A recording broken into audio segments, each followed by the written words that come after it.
Alors oui, on avait une grande vigilance aussi par rapport à l'évolution du projet Bure, parce que Bure, souvenez-vous, on nous l'a vendu, on met les déchets en dessous, on attend, tout se passe bien, et puis s'il y a un problème, on va les récupérer, si on sait faire autrement, on les sort, et puis tout va bien.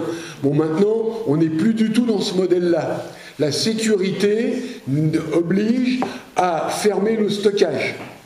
Donc l'objectif final de ce stockage, on clôt les galeries, on clôt les puits, on démonte tout pour que plus rien ne se voit en surface et que nos successeurs n'aient pas l'idée d'aller voir ce qu'il y a en dessous.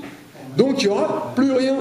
Alors, et parallèlement à ça, l'ONDRA travaille sur la mémoire, donc il y a parfois un manque de logique dans le truc.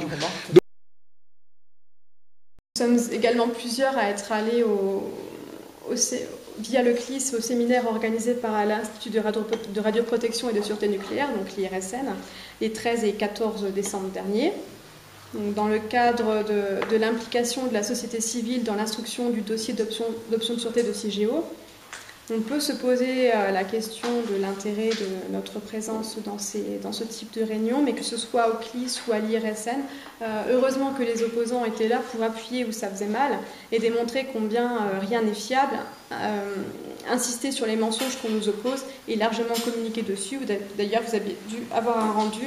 J'avais envoyé deux communiqués, un peu reportage assez long, assez conséquents suite à ce séminaire, mais qui retranscrivent bien combien la réversibilité, techniquement et économiquement, est un mensonge et à quel point tout le monde le sait, même l'ANDRA peine à communiquer dessus aujourd'hui. Donc si vous voulez, le projet gentil avec la réversibilité, on n'y compte plus.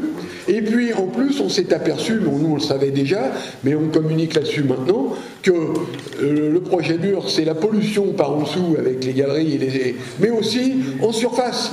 Le stockage intermédiaire, les puits pour descendre, les ventilations et tous ces machins. Donc là, on a un projet maintenant qui révèle vraiment sa nocivité et qui justifie qu'on soit de plus en plus contre ce projet.